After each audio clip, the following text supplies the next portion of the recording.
Hi friend, আজকে আমরা correct টেন্সের উপরে আলোচনা করব।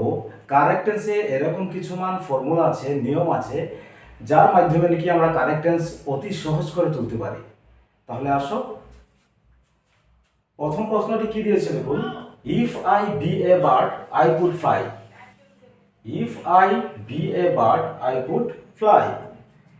যদি আমি পাখি হতাম তাহলে আকাশে উঠতে পারতাম, এটা বলেছে এখানে। ঠিক আছে, এখানে একটা কথা মনে রাখবে যে যদি সেন্টেন্সে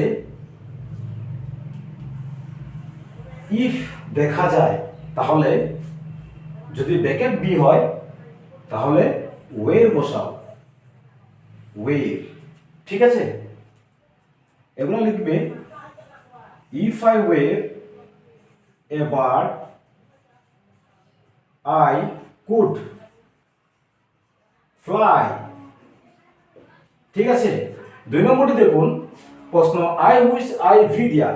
যদি সেন্টেন্সে উইশ দেখা যায় আর ব্র্যাকেট যদি বি হয় ডাইরেক্টলি ওয়ের বসাও, ডব্লিউ ই আর ই, ওয়ের।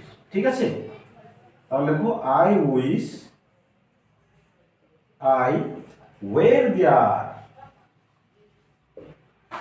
নেক্সট নম্বরটি দেখুন he behaves as if he be a mat.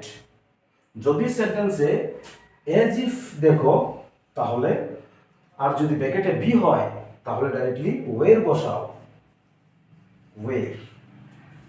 He behaves as if he were a mat. ঠিক আছে,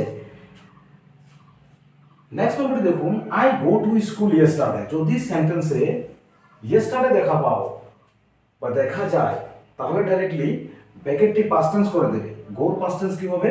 went, went. I went to school